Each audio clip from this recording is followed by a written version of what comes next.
Hi, I'm Melanie Griffin, the 2013-2014 president of the Florida Bar Young Lawyers Division. Today, I have the pleasure of being with Sandy Upchurch with the firm of Upchurch Watson White Max here in Maitland, Florida, and we're so pleased to be working with the firm on our Mentoring with the Masters video series. Sandy, welcome to one of our segments. Melanie, thank you so much. It is absolutely my firm's pleasure to be a part of this program and to be a part of this series and to have been selected to be one of the presenters. So Sandy, to get the conversation started, tell me, do I have to prepare for mediation in every case? Yes, you should.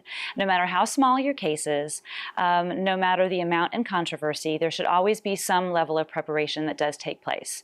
You would prepare every case for every hearing, you would prepare every case for every trial, and the same goes true with a mediation.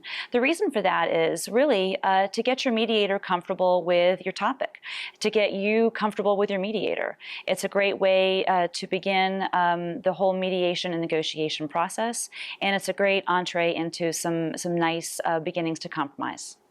And to elaborate on that, what exactly would I be preparing the mediator for? Well, there are a lot of things you need to prepare the mediator for. For example, you might have an extremely aggressive client. You might have a client, I'm sure you've heard the term a client control problem. Well, you need to let the mediator know in advance if you have a client control problem and then turn that over to the mediator so that we can play bad cop with your client if that's what needs to happen. There are a lot of reasons you need to prepare your mediator, a lot of topics that they need to know about. Sensitive clients, emotional clients, aggressive clients, red flag issues, bad business dealings, people that shouldn't be in the same room together. More importantly, Melanie, on a very basic level, what you're preparing your mediator for is just what he or she is going to be working on that day. It's a relief for the mediator to know in advance if he or she will be working on a contract case or a catastrophic injury or an infant matter or a car accident or an eminent domain case. All of those different types of cases require and demand different styles of mediation and mediator. And to give your mediator a glimpse into what his or her day is going to be like will help them gear up for the mediation, bring the right game face to the day, and also allow them to really monitor what's going on, what's being said, who's in what room. And you mentioned that the mediator wants to be prepared for the day. As a lawyer, what should I be doing to get you prepared for the day? You can and should call your mediator in advance. Another option is to do a simple one-page case summary, a confidential case summary that you send to your mediator in advance. Depending on the complexity of your case, you may want to move into a multi-page case summary. It can be confidential or it can be shared with the other party. That's completely up to you and whatever your strategy might be.